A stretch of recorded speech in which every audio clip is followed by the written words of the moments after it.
a homeless boy finds the deeds of a millionaire when he said what he wanted in return. The dim streetlight cast long shadows across the rain-slicked alley as Mason's trembling hands clutched the leather portfolio he'd just found. His heart pounded against his ribs as he opened it, revealing property deeds worth millions. The 10-year-old boy's breath caught in his throat. This could be his ticket out of poverty, away from the cold streets that had been his only home since that terrible night 2 years ago. Through the portfolio's expensive leather, he could almost feel the weight of his past pressing down on him. The image of his mother's lifeless body on their apartment floor flashed before his eyes, the empty pill bottle still rolling across the wooden boards. His father's final words echoed in his ears, "I'm sorry, son. I can't live without her." The gunshot that followed had shattered more than just the midnight silence. It had shattered Mason's entire world. But now fate had placed something valuable in his dirty, calloused hands. The deeds belonged to Nicholas Parker, one of the city's wealthiest businessmen. Mason had seen his name in newspapers he'd used as blankets on countless freezing nights. One of these properties alone could provide him with shelter, food, and the life he'd lost when his parents left this world. Yet, as he stood there in the shadows, something stirred in his heart. His mother's voice, gentle and clear, from a time before the pills took her away. "Honesty is the only treasure worth keeping, my love." His fingers tightened around the portfolio as tears began to blur his vision. The choice before him felt like a knife's edge: survival or integrity, desperation or dignity.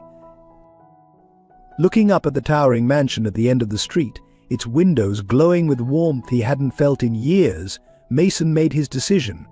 His feet began moving before his mind could second-guess itself, each step taking him closer to the Parker estate. What waited behind those grand doors he couldn't know. But for the first time since his parents' deaths, he felt something like hope flickering in his chest, not because of the valuable documents in his hands, but because he was choosing to do what was right, even when life had given him every reason to do otherwise. Hey everyone! Before we dive into today's story, let me know in the comments where you're watching from. And if you find this content interesting, don't forget to hit that subscribe button to support the channel and never miss our upcoming exciting stories. Thank you all so much. Life on the streets had taught Mason lessons no child should have to learn.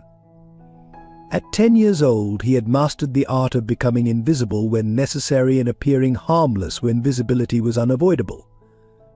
His small frame, made smaller by malnutrition, moved through the city's shadows like a ghost, searching for scraps of food and safe places to sleep. The oversized, threadbare jacket he wore had been his father's last gift. Now it served as both clothing and blanket, carrying with it memories of warmer, happier days.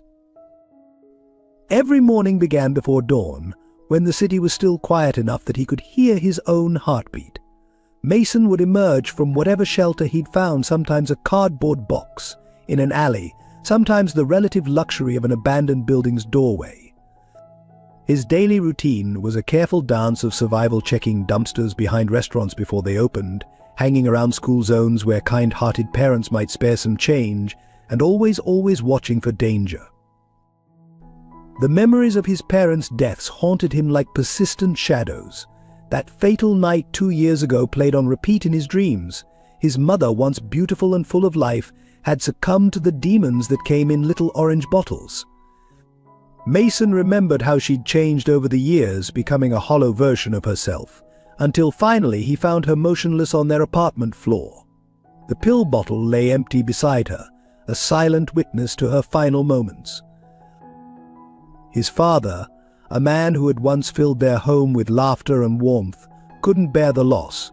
Mason still heard the crack of the gunshot in his nightmares, still saw his father's tears as he apologized one last time.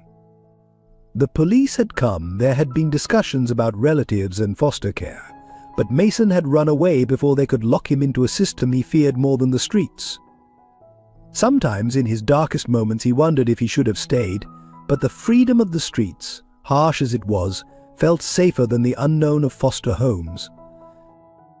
In stark contrast to Mason's world of survival and shadows stood Nicholas Parker's realm of privilege and power.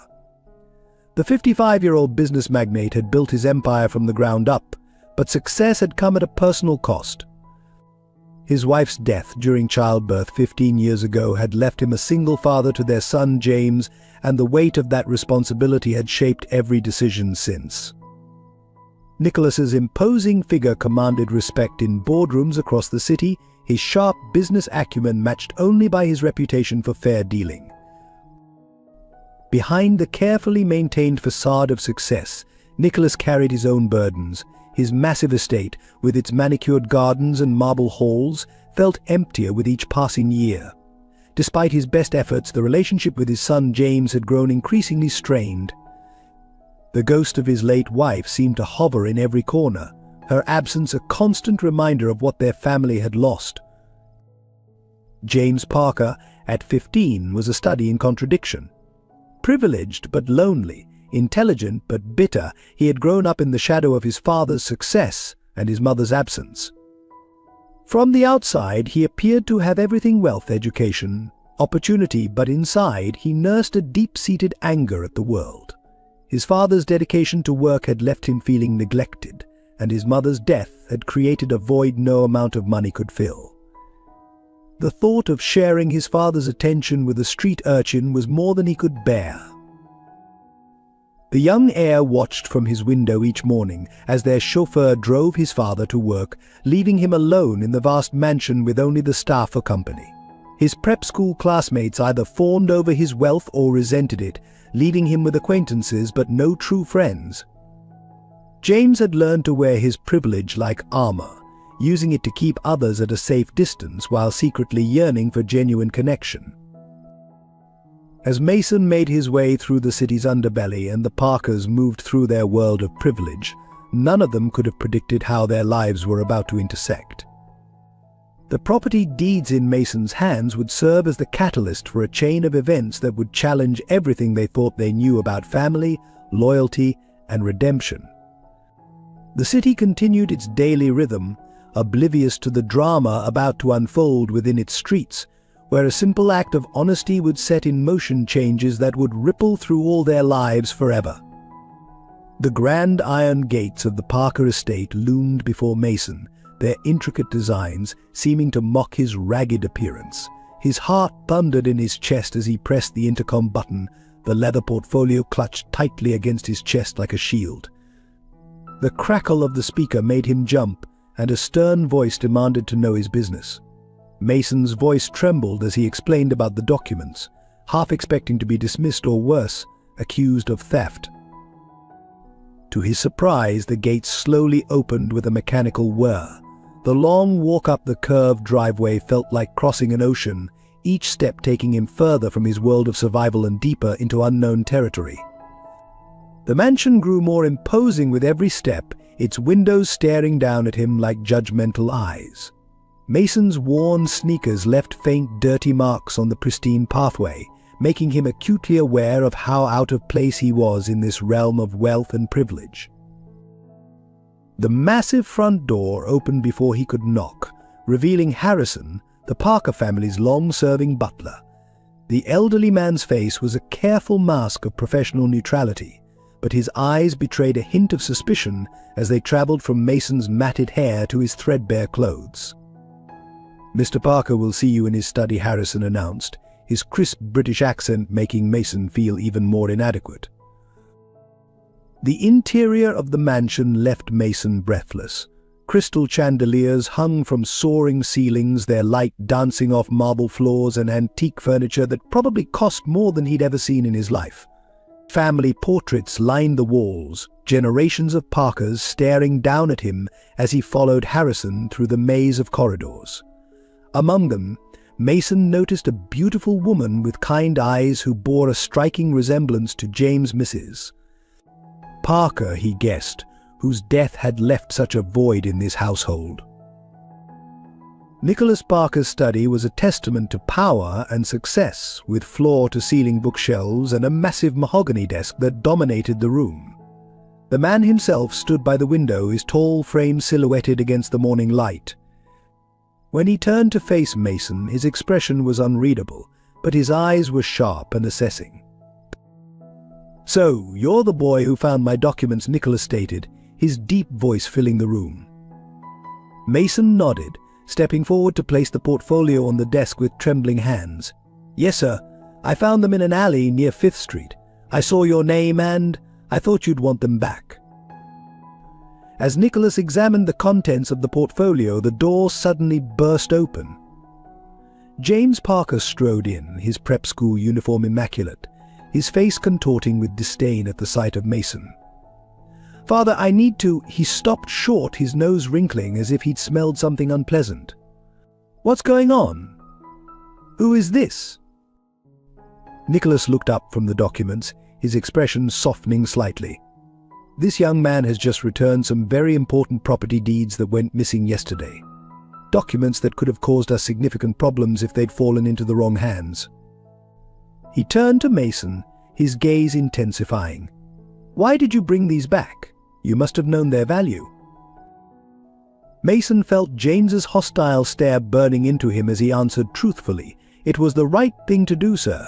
They're not mine, and keeping them wouldn't have made them mine." He swallowed hard, fighting the urge to run from the room. "My mom, before she died, she always said honesty was the only treasure worth keeping." A flash of something recognition, perhaps, or memory crossed Nicholas's face. James, however, scoffed audibly. "Oh, please. He's obviously hoping for a reward. These street rats always have an angle." His words dripped with contempt, but Mason detected something else beneath the surface: fear, maybe, or insecurity. "James," Nicholas warned, his tone sharp. "That's enough." He turned back to Mason, his expression thoughtful. "What's your name, son?" "Mason, sir. Just Mason." "And where are your parents, Mason?" The question hit like a physical blow. Mason's throat tightened as he forced out the words, "They're gone, sir. Both of them. 2 years ago." The silence that followed was heavy with unspoken questions. James shifted uncomfortably, some of the hostility leaving his face despite himself. Nicholas walked around his desk, approaching Mason slowly, as if afraid of startling him. "And you've been on the street since then?" Mason nodded, unable to trust his voice. His eyes burned with unshed tears, but he refused to let them fall. He'd learned long ago that crying didn't solve anything. Nicholas exchanged a long look with Harrison, who had remained quietly by the door. Some unspoken understanding passed between them, born of years of service and trust. Finally, Nicholas turned back to Mason, his expression softer than before. "Would you like something to eat, Mason? Perhaps we could continue this conversation over breakfast." Before Mason could respond, James interjected, "Father, you can't be serious. He's clearly—" "James," Nicholas cut him off firmly, "either join us for breakfast or return to your studies. But I will not have you speaking to our guest this way." The word guest hung in the air, foreign and unexpected. Mason stood frozen, caught between his instinct to flee and a desperate hunger for more than just food. After 2 years of surviving on scraps and kindness from strangers, the offer of a proper meal seemed almost too good to be true. James stormed out of the study, slamming the door behind him. The sound made Mason flinch, but Nicholas pretended not to notice. Instead, he placed a gentle hand on Mason's shoulder, guiding him toward the door. "Come, son. Let's get some food in you, and then we can talk about what happens next." As they left the study, Mason couldn't help but feel that he'd crossed some invisible threshold. Whether it led to salvation or further heartbreak remained to be seen, but for the first time in 2 years he allowed himself to hope for something more than mere survival. Over breakfast, served in the sunlit dining room, Nicholas Parker watched Mason eat with the careful restraint of someone accustomed to making food last. Despite his obvious hunger, the boy took small, measured bites, occasionally glancing up as if afraid the meal might be taken away. Each cautious gesture told a story of survival that stirred something deep in Nicholas's heart. "Mason," Nicholas began, setting down his coffee cup, "I've been thinking about your situation." He paused, choosing his words carefully. What would you say if I offered you a home here?" Mason's fork clattered against his plate. "Sir," he whispered, disbelief etched across his face. "I'm proposing to legally adopt you," Nicholas continued, his voice gentle but firm. "To give you a proper home, education and family." The words hung in the air between them, heavy with possibility. The silence was shattered by James's explosive entrance. "You can't be serious," he shouted, face flushed with anger. "Father, this is absurd. You don't know anything about him." Nicholas remained calm, though his eyes hardened. "I know he's a child who needs help, James. I know he showed remarkable honesty and integrity by returning those documents. And I know it's the right thing to do." The right thing? James's laugh was bitter. "What about me? What about Mom? Are you trying to replace her memory with some charity case?" His voice cracked on the last words, revealing the pain beneath his anger. Mason stood up abruptly, his chair scraping against the floor. "I should go," he mumbled, but Nicholas held up a hand. "Sit down, Mason. James, your mother would be the first to open our home to a child in need. You know that." Nicholas's voice softened. "This isn't about replacing anyone. It's about helping someone who deserves a chance." James slammed his fist on the table, making the silverware jump. "He'll ruin everything. Our reputation, our family name. Have you even thought about what people will say? A street kid in the Parker family." "That's enough." Nicholas's voice thundered through the room. "Mason has shown more character in one morning than I've seen from many adults in their entire lives. He's staying, James. This isn't up for discussion." Tears of rage and hurt filled James's eyes. "Fine, but don't expect me to play happy families with him." He stormed out, leaving behind a silence thick with tension. Mason sat rigid in his chair, eyes fixed on his plate. "Mr. Parker, I don't want to cause problems. Your son is right. I don't belong here." Nicholas moved to kneel beside Mason's chair, forcing the boy to meet his eyes. "Listen to me carefully, Mason. James is hurting, and his pain is making him cruel. But that doesn't make him right. You showed extraordinary integrity today, and I believe you deserve an extraordinary chance in return." Tears welled in Mason's eyes. "But why? Why would you want someone like me?" "Because," Nicholas said softly, 15 years ago I lost my wife when James was born. Since then I've thrown myself into business thinking wealth could fill the void she left. But seeing you today, seeing your honesty despite having every reason to be dishonest, it reminded me of what truly matters." Harrison appeared silently in the doorway, holding a folder. "The initial papers are ready, sir, as requested." Nicholas nodded, taking the folder. "These are temporary guardianship papers, Mason. They'll allow you to stay here legally while we begin the formal adoption process. The choice is yours, but I want you to know that this offer comes from my heart, not from pity." Mason's hands trembled as he took the papers. "What about James?" "Give him time," Nicholas said. "He's not as hard as he pretends to be. He's just scared of change, of losing what little family he has left." From somewhere upstairs came the sound of slamming doors and muffled shouting James, presumably venting his fury to the household staff. Mason flinched at each bang, but Nicholas remained steady. "I know this is overwhelming," Nicholas continued, "but sometimes the biggest changes in our lives come from the smallest moments of choice. You chose honesty this morning, Mason. Now I'm choosing to offer you a future." Tears finally spilled down Mason's cheeks as he nodded slowly. "Yes," he whispered. "Yes, I want to stay." Nicholas pulled him into a gentle embrace, feeling the boy's thin frame shake with suppressed sobs. Above them, another door slammed, a physical punctuation mark to the morning's events. But Nicholas held firm to his decision, knowing that while the path ahead would be challenging, it was undoubtedly the right one. As Harrison began making arrangements for Mason's immediate needs, new clothes, a room preparation, medical checkups, Nicholas couldn't help but reflect on how life could change in an instant. One morning had transformed not just Mason's future, but the entire Parker household. The ripples of this decision would be felt for years to come, and while James's opposition worried him, Nicholas felt more certain of this choice than any business decision he'd ever made.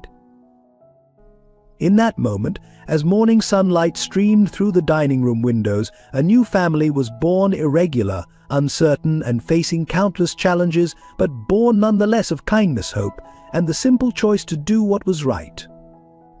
The transition into the Parker household was like stepping into another world for Mason. His new room, larger than any apartment he'd ever lived in, felt overwhelmingly spacious. The first night he slept on the plush carpet beside the king-sized bed, unable to adjust to such luxury. Harrison found him there in the morning, curled up in a tight ball, as if still trying to conserve warmth on the streets. Each day brought new adjustments. Learning to use the multiple shower settings, understanding which fork was for what course at dinner, and navigating the vastness of the mansion, it was all a careful dance of adaptation. Nicholas hired tutors to assess Mason's educational level and begin preparing him for proper schooling. Despite years out of education, Mason proved to be a quick learner, his survival-honed intelligence readily adapting to formal studies. Harrison became an unexpected ally, patiently teaching Mason the intricacies of high society life. The butler's stern exterior masked a kind heart, and he took particular pride in helping Mason master the proper etiquette expected of a Parker. "Shoulders back, young sir," he would remind gently. "A gentleman carries himself with dignity, regardless of his origins." The most challenging adjustment wasn't the luxury or the lessons, it was learning to trust that it wouldn't all disappear. Mason hoarded food in his room, tucking granola bars and apples into drawers, unable to believe that meals would always be available. Nicholas discovered this one day and, instead of scolding, simply sat with Mason and talked about fear, survival, and learning to feel safe again. Nightmares plagued Mason's sleep, visions of his parents' deaths mixed with new fears of losing his newfound home. On those nights, Nicholas would hear his cries and sit with him, until dawn, sharing stories of his own struggles with loss and change. These quiet moments forged a bond between them that grew stronger with each passing day. The transformation was physical as well as emotional. Regular meals and proper care brought color to Mason's cheeks and strength to his frame. New clothes, tailored to fit perfectly, replaced his ragged street attire. His once matted hair, now properly cut and cared for, revealed natural waves that reminded Nicholas startlingly of his late wife's brother. But adaptation wasn't without its price. The first day at Wellington Preparatory Academy tested every ounce of Mason's resilience. As he stepped out of the Parker family car, whispers rippled through the crowd of students. The story of his adoption had made the society pages, and every privileged child knew of the street urchin who had wormed his way into the Parker fortune. "Did you sleep in a dumpster before the Parkers found you?" sneered one boy during lunch. "But I heard he's just a charity project," whispered another. "Mr. Parker's going through a midlife crisis." "Better watch your valuables," warned a third. "Once a thief, always a thief." Mason endured it silently, years of street survival having taught him when to fight and when to fade into the background. But the words cut deep, reinforcing his fears that he would never truly belong in this world. James's presence at the same school only complicated matters. The older boy made a show of ignoring Mason's existence, creating an invisible but palpable barrier that other students quickly learned to respect if they wanted to remain in the Parker heir's good graces. The teachers were professional but distant, clearly unsure how to handle this unusual addition to their elite student body. Only Miss Robertson, the English teacher, seemed to see past Mason's background. She recognized his hunger for learning and stayed after school to help him catch up, finding in his street experiences unique perspectives on literature and life. "Your voice matters, Mason," she told him one afternoon as they discussed Great Expectations Dickens himself wrote about children who rose from nothing. "Your journey is part of a grand literary tradition.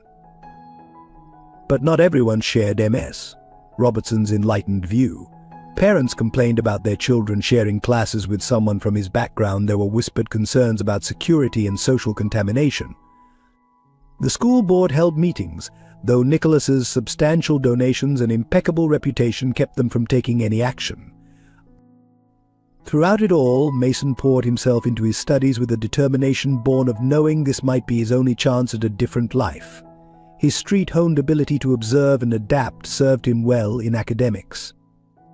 While other students took their education for granted, Mason approached each lesson with the same intensity he had once used to survive on the streets. After several grueling months at Wellington, Mason's path crossed with a discovery that would change everything.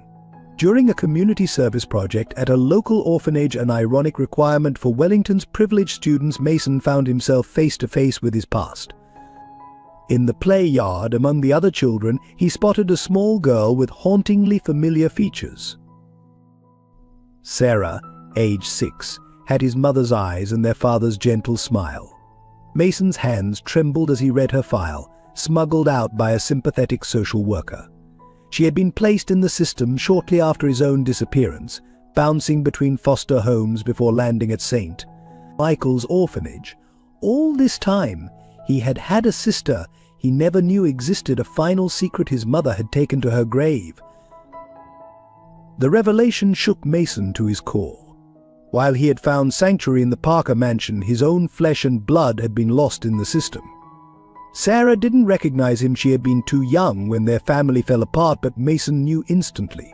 But the same determined set of her jaw, the way she hunched her shoulders against the world, it was like looking in a mirror of his past. Keeping this discovery from his new family ate at him. Nicholas had already given him so much, how could he ask for more? But every night, thoughts of Sarah sleeping in the orphanage while he lay in luxury tormented him. The stark contrast between their fates made his own good fortune feel like a betrayal. James, meanwhile, had been quietly conducting his own investigation into Mason's past. Hiring private investigators and leveraging his father's connections, he had assembled a detailed dossier of the tragedy that had befallen the family. His initial intention had been to find something damaging, something to prove Mason was unworthy of the Parker name. Instead, he found himself drawn into a story of addiction, desperation, and loss that uncomfortably mirrored his own pain over his mother's death. The weight of these secrets began to show in Mason's behavior. His grades, initially climbing steadily, began to slip. Dark circles appeared under his eyes from sleepless nights spent wrestling with guilt. Nicholas noticed the change but misattributed it to the ongoing stress of adjustment and school bullying. During this time, James observed his adopted brother's deterioration with mixed emotions. Part of him felt vindicated. See, the street rat couldn't handle civilized life after all. But another part, one he tried desperately to ignore, recognized the same anguish he had felt after losing his mother, the same invisible weight that made every smile feel like a betrayal, every moment of happiness tainted by grief. Harrison, ever observant, watched the dynamics between the brothers shift. He noticed James lingering in doorways when Mason was nearby, the hostile glares softening into something more complex. He saw Mason's furtive weekly visits to St. Michael's, though he kept this information to himself, trusting that the truth would emerge when the time was right. One particularly difficult evening, Mason's nightmares drove him to the mansion's kitchen for a glass of water. There he found James, also sleepless, nursing a cup of tea. For a moment, both boys froze, trapped in the unexpected intimacy of the midnight hour.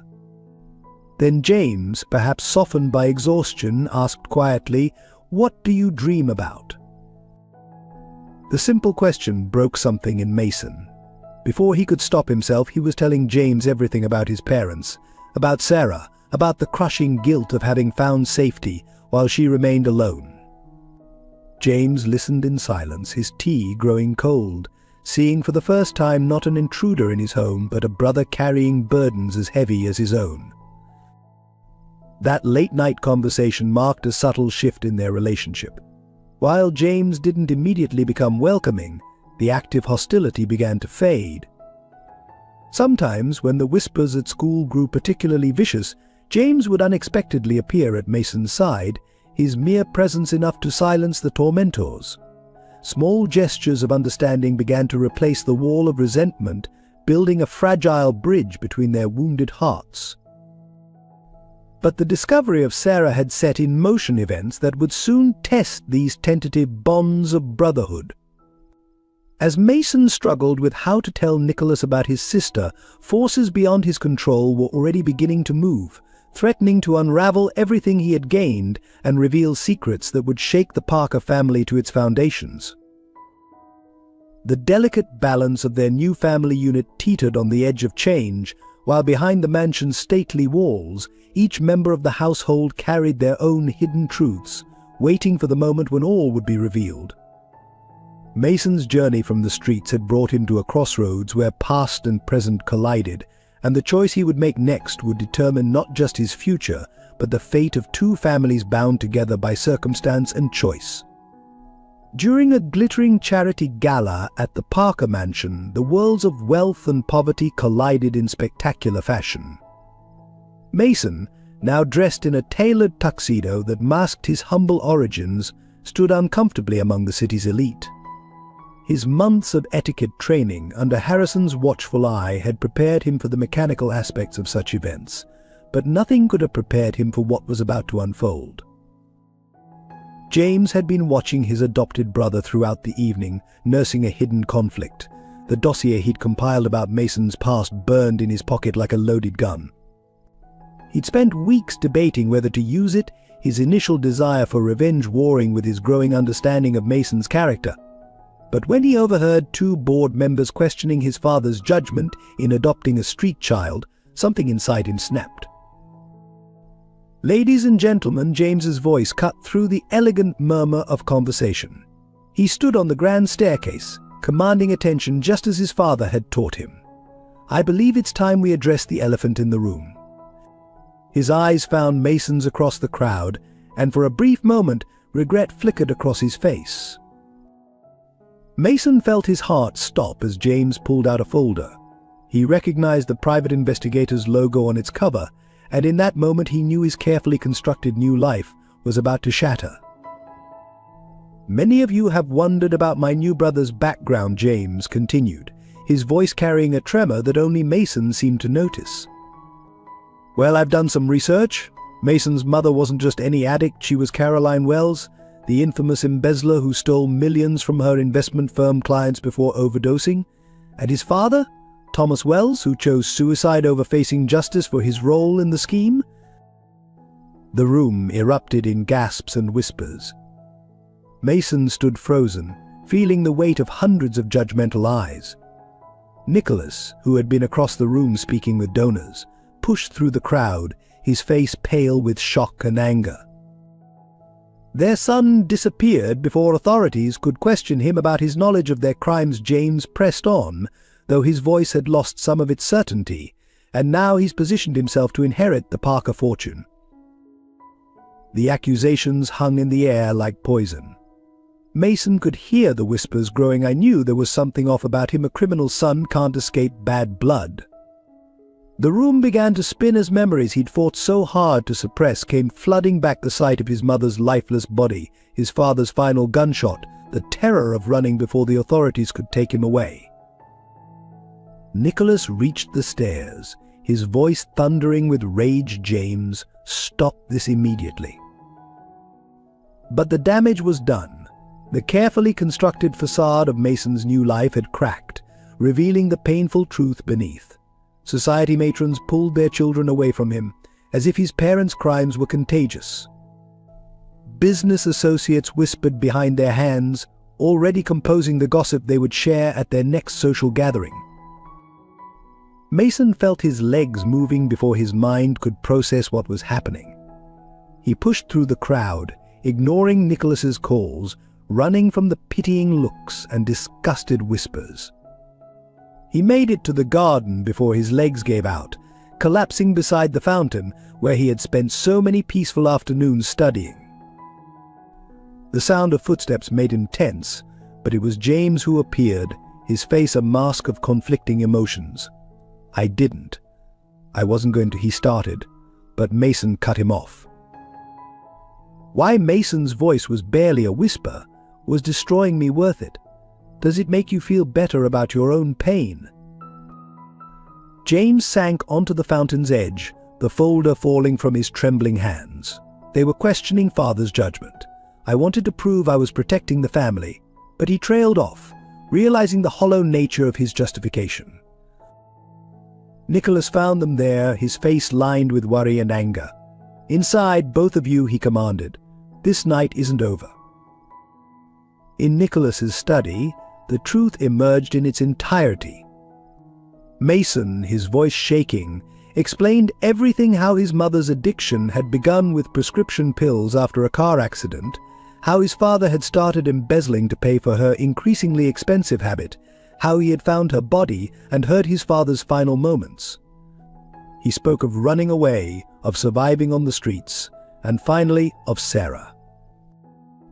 "I have a sister," he finished, tears streaming down his face. "She's in St. Michael's orphanage. I've been visiting her, trying to figure out how to tell you.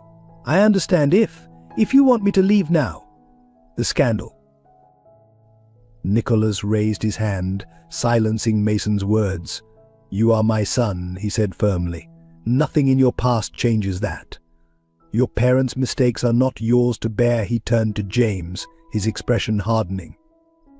"But you, James, your actions tonight were cruel and calculated. You sought to hurt your brother out of jealousy and fear." James flinched at the word brother but didn't argue. The magnitude of what he'd done was finally sinking in. "I'm sorry," he whispered, and for the first time since Mason's arrival, his words carried genuine remorse. Outside the study, the gala continued, the scandal providing fodder for countless conversations. But inside, three broken people began the difficult process of piecing their family back together. Nicholas made phone calls, doing what damage control he could. James sat in silent shame, the satisfaction of his revenge turned to ashes in his mouth. And Mason waited, suspended between his past and his future, wondering if there was still a place for him in this world of privilege and power that had briefly felt like home. The night would mark a turning point in their lives, though none of them could know it yet. The truth, painful as it was, had finally been spoken aloud. Now they would have to decide whether to let it destroy them or use it as a foundation to build something stronger than before. The aftermath of the gala scandal hung over the Parker mansion like a dark cloud. Despite Nicholas's best efforts at damage control, whispers followed Mason everywhere: at school, at social events, even at the local coffee shop where he used to study. The weight of his parents' sins, combined with the constant scrutiny, began to wear him down.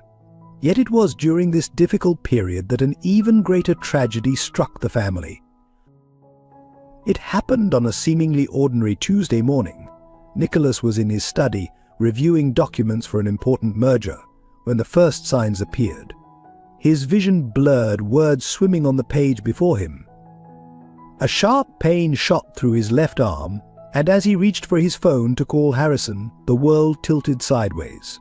The sound of his collapse brought Mason running from the adjacent library. Dad Mason's cry echoed through the mansion as he found Nicholas slumped over his desk. The following moments passed in a blur of paramedics, sirens, and the horrifying stillness of hospital waiting rooms.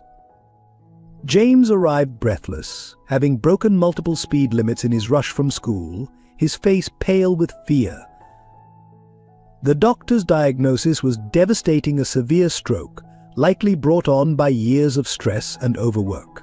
As Nicholas lay unconscious in the ICU, tubes and machines keeping him stable, Mason and James found themselves thrust into an unexpected alliance of shared worry and grief. Hours turned into days, and the dynamic within the Parker household shifted dramatically. James, as the biological son, was suddenly thrust into a position of authority he wasn't prepared for. Business associates and family lawyers began approaching him about contingency plans, succession strategies, and the future of the Parker empire. It was during one of these meetings that Mason overheard something that made his blood run cold. The adoption papers for the Wells boy, a senior lawyer, was saying to James they weren't fully processed before Mr. Parker's stroke. Legally speaking, his status is still uncertain. James's response was lost to the sound of blood rushing in Mason's ears. Everything he had gained, his new life, his hope for helping Sarah, the family he had grown to love, suddenly felt as fragile as a soap bubble.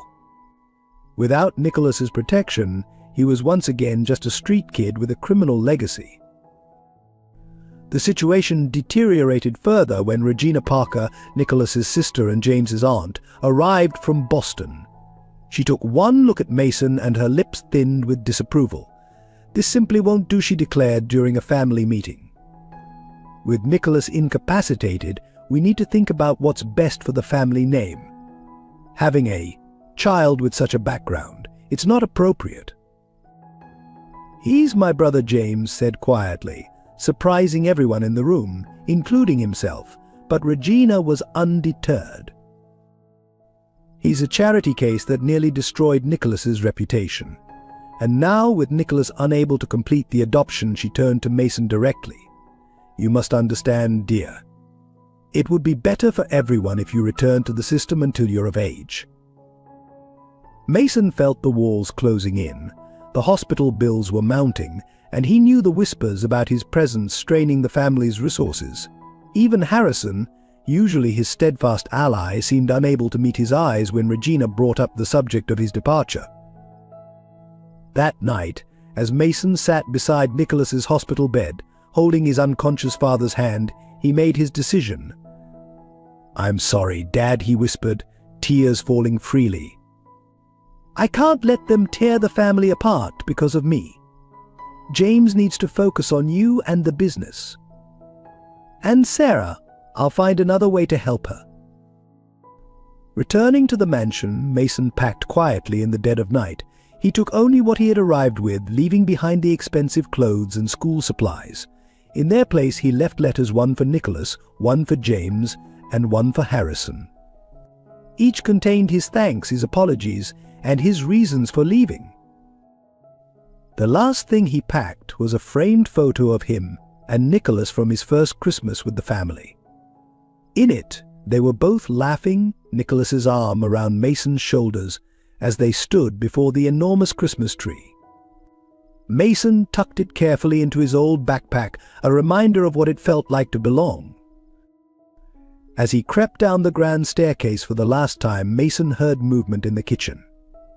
His heart stopped when he saw James standing there, a glass of water in his hand, watching him with an unreadable expression. "You're leaving?" James said.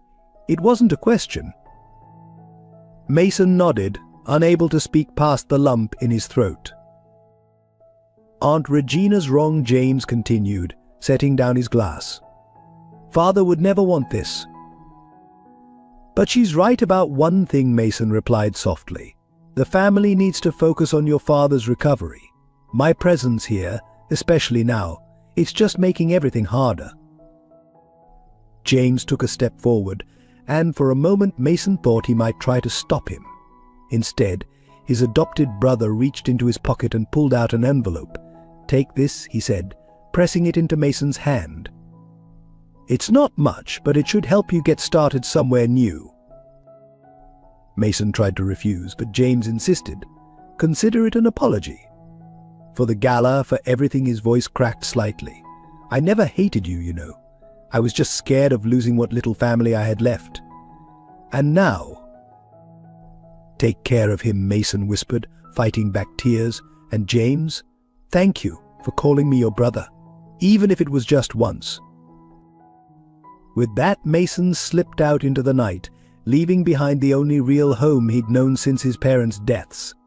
The weight of his decision pressed down on him with each step away from the mansion, but he forced himself to keep walking.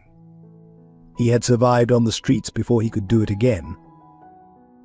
Behind him, the Parker mansion stood silent and imposing against the night sky, its windows dark except for the soft light still burning in the kitchen where James remained, watching his brother disappear into the darkness for the second time in his young life. Living on the streets again was both familiar and startlingly different for Mason. His time with the Parkers had changed him. He could no longer ignore suffering around him the way he once had, couldn't shut off his emotions as easily. He found himself in a small apartment on the city's outskirts, paid for with James's money, working odd jobs while trying to figure out his next move. One evening, while sorting through documents at his part-time filing job in a legal office, Mason noticed something odd. A series of property transfers from Parker Industries to offshore accounts, all authorized with Nicholas's electronic signature, but the dates were all after his father's stroke. His years of watching Nicholas work had taught him enough about business to know this wasn't right. Digging deeper, Mason discovered a complex web of fraudulent transactions. Someone was systematically draining the Parker fortune, using Nicholas's incapacitation as cover. The signatures were perfect forgeries, and the paper trail was cleverly disguised, but Mason recognized the pattern. It was eerily similar to what his own father had done before his downfall. The revelation sent Mason back to the Parker mansion, not as a son returning home, but as an investigator. Hiding in the shadows of his former life, he watched the comings and goings of various business associates. Regina had taken control of day-to-day operations, with James seemingly sidelined despite being the heir. Something about her sudden involvement and the timing of the fraudulent transfers nagged at Mason's instincts. Late one night, Mason broke into Regina's office at Parker Industries, his street skills proving useful once again. What he found confirmed his worst fears. Regina had been embezzling millions, using Nicholas's stroke as an opportunity to siphon money from the company. But there was more. Hidden in her files was evidence that she had orchestrated the entire situation. Regina had hired someone to steal Nicholas's property documents, the very ones Mason had found and returned. She had planned for them to fall into criminal hands, creating a scandal that would force Nicholas to step down. When that failed, thanks to Mason's honesty, she had resorted to more direct methods. Mason found medical records suggesting that Regina had been slowly poisoning Nicholas, weakening him until the stroke was inevitable. The evidence was damning, but Mason knew he needed help to expose it. He reached out to the one person he thought he could trust, James. Meeting in secret at their old spot by the fountain, Mason laid out everything he had discovered. "She's destroying everything your father built," Mason explained, "spreading the documents before James. The company, the foundation, your inheritance, it's all being systematically dismantled." James sat in stunned silence, examining the evidence. "I knew something was wrong," he finally said. "She's been pushing me away from all major decisions, saying I'm too young, too inexperienced. But I never imagined." "We need to stop her," Mason urged. "But we have to be careful. She's dangerous. Look what she did to your father." Together, the brothers formulated a plan. James would continue playing the part of the dutiful nephew while gathering additional evidence from inside. Mason, using his street contacts and newfound legal knowledge, would work to trace the money trail and build an ironclad case. As they worked, their bond grew stronger. The shared mission healed old wounds, replacing rivalry with partnership. James found himself admiring Mason's street-smart intelligence, while Mason gained respect for James's business acumen. The investigation led them to discover something even more sinister. Regina had hired a hitman to ensure Nicholas never recovered enough to resume control. The assassination was planned for the following night, disguised as a medical emergency at the hospital. "We're out of time," Mason realized. "We have to move now." Racing against time, they put their evidence together and contacted the FBI. But they knew the wheels of justice might turn too slowly to save their father. As night fell, Mason made a decision that would change everything. "I'm going to the hospital," he told James. "Someone needs to protect him." "We're going to the hospital," James corrected, grabbing his car keys. "He's our father. We do this together." The brothers exchanged a look of understanding. Years of mistrust and rivalry had led to this moment of absolute clarity. They were family, and family protected their own. As they drove through the darkened city streets, both knew that before the night was over, everything would change again. The hospital corridors were eerily quiet as Mason and James made their way to Nicholas's room. Their footsteps echoed against the sterile walls, each sound making them tense with anticipation. Through the window of the ICU room, they could see their father's still form, monitors beeping steadily in the darkness. "We're too late," James whispered, spotting a figure in scrubs already inside the room. The person was bent over Nicholas's IV line, adding something from a small vial. Mason's street instincts kicked in immediately. The movements were too furtive, too careful to be routine medical care. Without hesitation, Mason burst through the door, startling the would-be assassin. The man spun around, revealing a face neither brother recognized. The vial dropped from his hands, shattering on the floor, its contents spreading in an ominous puddle. "Step away from him," Mason commanded, his voice low and dangerous. Years of street survival had taught him how to project authority even when outnumbered. James flanked him, blocking the door, his phone already dialing hospital security. The hitman's response was swift and violent. He lunged forward, revealing a concealed syringe. Mason intercepted him, wrestling for control of the deadly weapon. They crashed into medical equipment, monitors screaming in protest. James joined the fray, trying to pull the attacker off his brother. In the chaos, Regina appeared in the doorway, her elegant facade cracking at the sight before her.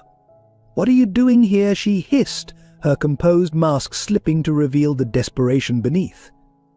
"You're supposed to be gone." "It's over," Aunt Regina, James declared, still struggling with the hitman. "We know everything, the embezzlement, the poisoning, all of it." Mason, using a move learned in countless street fights, finally managed to disarm the assassin. The syringe skittered across the floor, coming to rest at Regina's feet. Her face contorted with rage as she snatched it up. "You stupid boys," she snarled, advancing into the room. "You have no idea what Nicholas did to our family.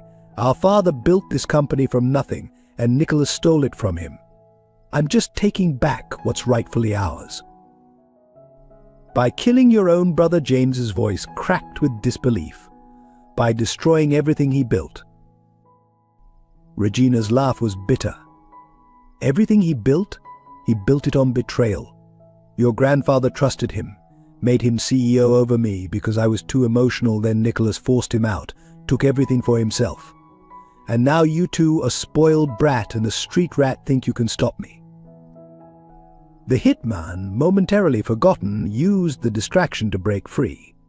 He charged toward Mason, but years of street fighting had honed the boy's reflexes. Mason sidestepped, using his attacker's momentum to send him crashing into the medical cart. The resulting clatter brought security running. Regina, seeing her plan unraveling, made a desperate move. She lunged toward Nicholas's bed, syringe raised. "If I can't have the company, neither can he." What happened next seemed to unfold in slow motion. Mason dove forward, intercepting Regina's strike. The syringe plunged into his shoulder instead of Nicholas's chest. James tackled his aunt from behind, finally bringing her down as security officers flooded the room. As Regina and her assassin were restrained, Mason slumped against the wall, the world starting to spin. Whatever had been in that syringe was powerful. His vision was already beginning to blur. Mason James's voice seemed to come from far away. "Stay with me, brother. Stay with me." The last thing Mason saw before losing consciousness was Nicholas's hand moving on the bed, the first sign of movement since his stroke. Then darkness claimed him. The next few hours were chaos. Hospital staff worked frantically to identify and counteract the poison, while FBI agents swarmed the building, securing evidence and taking statements. James refused to leave his brother's side, maintaining a vigil over both Mason and Nicholas. When Mason finally regained consciousness, he found himself in a hospital bed next to Nicholas's. James sat between them, looking exhausted but relieved. "Welcome back," he smiled, squeezing Mason's hand. "You really scared me there, brother." Nicholas Mason croaked, his throat dry. "See for yourself," James gestured to their right. There, propped up slightly in his bed, was Nicholas, awake and alert for the first time in weeks. His face was gaunt, and speaking seemed to require great effort, but his eyes were clear and focused. "My boys," Nicholas whispered, his voice weak but filled with pride. "My brave, brave boys." But the family reunion was interrupted by FBI agents wanting statements, doctors checking vitals, and lawyers discussing the evidence against Regina. But through it all, an unbreakable bond had been forged between the three men, a bond stronger than blood, stronger than tragedy, stronger than all the forces that had tried to tear them apart. Regina's plot had failed, but it had succeeded in one unexpected way. It had finally united the Parker family. As they began the long process of recovering Nicholas from his stroke, Mason from the poison, and James from the betrayal of his aunt, they did so not as separate individuals, but as a true family. The media would later call it the Parker family scandal, but within the hospital room, it was simply the night they chose each other, the night they proved that family isn't about blood or background, but about the choices we make and the people we fight to protect. News of Regina's arrest and the attempted murder at the hospital spread through the city like wildfire. The media painted it as a tale of greed, betrayal, and redemption, but they missed the most significant twist that was about to unfold. As Mason recovered in the hospital, a visitor arrived who would change everything once again. Sarah Wells's social worker, Mrs. Thompson, entered his room carrying a thick file and a revelation that would shake the foundations of everything Mason thought he knew about his past. James was present, sitting by his brother's bedside, when she began to speak. "Mason, there's something you need to know about your mother," Mrs. Thompson began gently. "The embezzlement scheme she was accused of, she wasn't the perpetrator. She was trying to expose it." Mason's world tilted on its axis as Mrs. Thompson laid out the truth. His mother had been a whistleblower, working with federal investigators to uncover a massive fraud operation within her investment firm. The evidence she'd gathered had implicated several high-ranking executives, including Regina Parker. "Your mother was getting close to exposing everything," Mrs. Thompson explained. "That's when they started poisoning her with doctored prescription medications, making it look like she was developing an addiction. When that didn't silence her, they murdered her and framed it as an overdose." James gripped the arms of his chair, his knuckles white. "And our father?" he asked, looking at Mason. "What about him?" "Thomas Wells discovered the truth after his wife's death," Mrs. Thompson continued. "He left evidence in a safety deposit box, but before he could take it to the authorities, they got to him too. They made his death look like a guilt-ridden suicide." Mason sat in stunned silence, tears streaming down his face. All these years, he'd carried the shame of his parents' supposed crimes, only to learn they had died trying to expose the very corruption that had nearly destroyed the Parker family. "There's more," Mrs. Thompson said softly. "Your mother's last action before her death was to protect both her children. She split up you and Sarah deliberately, placing her in a secure foster home while leaving you with a trusted friend. But when you ran away, the plan fell apart," Mason finished, his voice barely a whisper, "and Sarah ended up in the system." James stood abruptly, pacing the room as he processed this information. "The same people who killed Mason's parents nearly destroyed our family," he said, his voice shaking. "Regina was part of it all along." The revelation transformed the dynamics between the brothers once again. James, who had once resented Mason's presence in his life, now saw him as a living testament to the courage and integrity that had cost Caroline Wells her life. The same courage he had witnessed in Mason when he returned the property documents, when he exposed Regina's plot, when he took a poisoned syringe meant for their father. As they sat together, processing this new reality, Nicholas was wheeled into the room by Harrison. Though still weak from his stroke, his mind was sharp as ever. Mrs. Thompson repeated her story, watching as the powerful businessman's face transformed with each new detail. "Your mother was a hero," Mason Nicholas said finally, his voice thick with emotion. "And now I understand why you are who you are, why you returned those documents despite having nothing, why you came back to save our family when you had every reason to stay away." James moved to stand behind Mason's chair, placing a hand on his shoulder. "It's time to make this right," he declared, "all of it." Over the next few days, as Mason continued to recover, the Parker family machinery moved with renewed purpose. James worked with their lawyers to clear Caroline and Thomas Wells's names publicly. Nicholas, speaking in halting but determined sentences, directed the establishment of a whistleblower protection foundation in Caroline's name. But the most significant change came when James arrived one morning with Sarah in tow. The little girl stood shyly in the doorway, clutching a worn teddy bear, looking so much like their mother that Mason's heart nearly stopped. "Hi, Sarah," he said softly, holding out his hand. "I'm your brother." The reunion was tearful and tender, as brother and sister found each other after years of separation. Nicholas watched from his wheelchair, his eyes moist, before clearing his throat. "Sarah," he said gently, "how would you like to come live with your brother, to be part of our family?" The little girl looked up at Mason, then at James, who smiled encouragingly. "All of us together?" she asked in a small voice. "All of us together," James confirmed, "as it should have been all along." The truth about the Wells family had done more than clear their name. It had healed the final wounds in the Parker family, transforming them from a fractured unit into something stronger and more complete than ever before. What Regina had tried to destroy through lies and manipulation, Truth and Love had rebuilt stronger than ever. 5 years after the events that nearly tore the Parker family apart, the mansion's grand ballroom was once again filled with the city's elite. But this time there was no undercurrent of scandal or whispered judgments.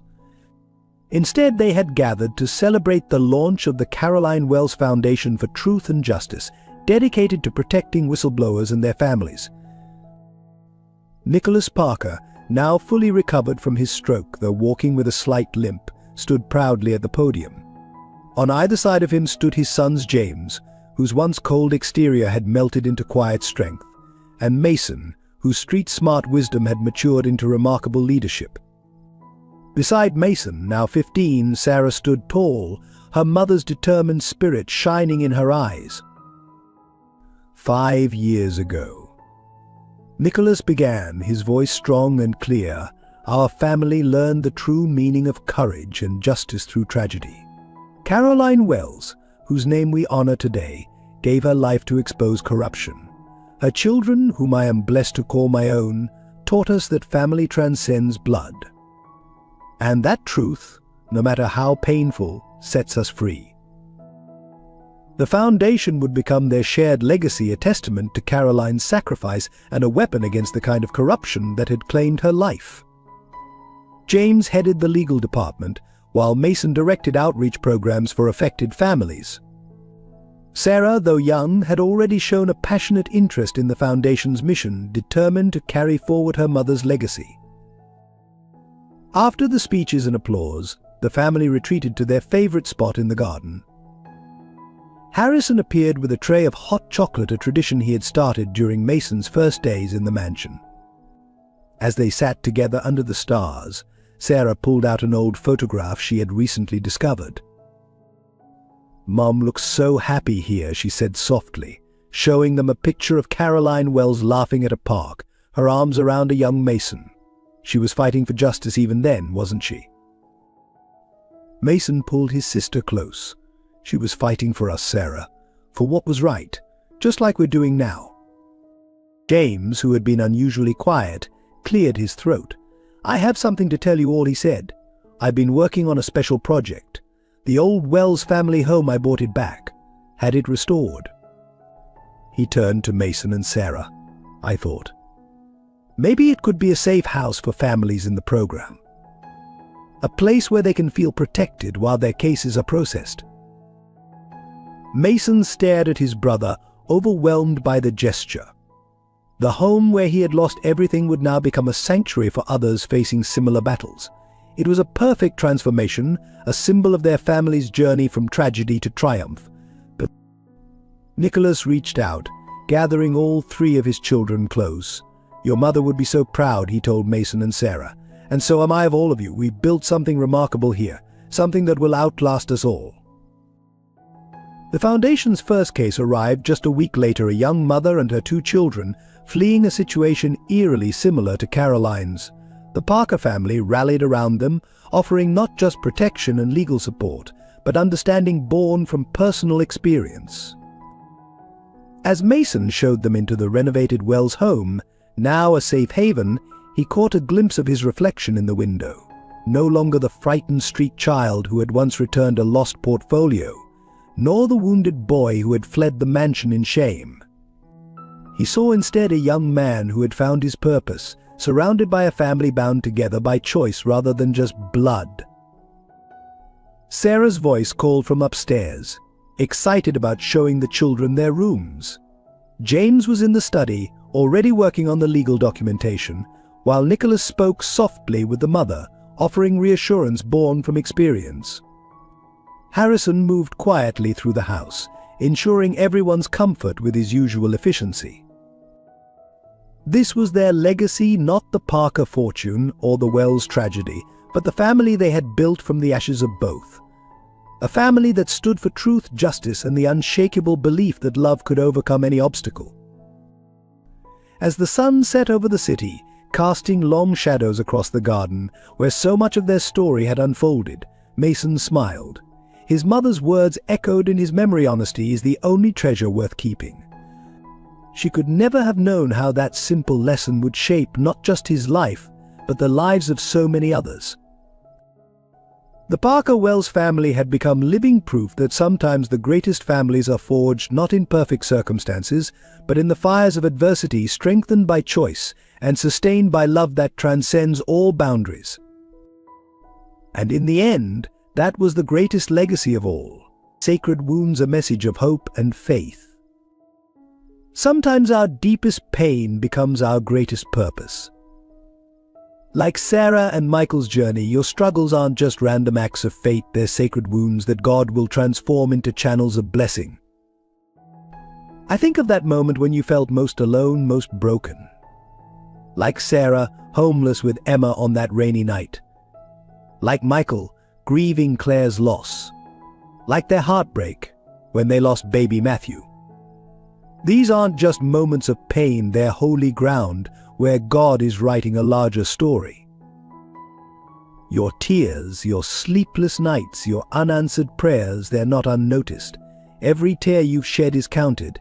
Every broken piece of your heart is precious in God's eyes. Just as He wove Sarah and Michael's broken pieces into a masterpiece of redemption, He's weaving your pain into something beautiful. Remember Emma's childlike faith, seeing angels when others saw only darkness. Your darkest valleys might be preparing you for your greatest mission. Your wounds might become someone else's healing. Your story of survival might become someone else's hope.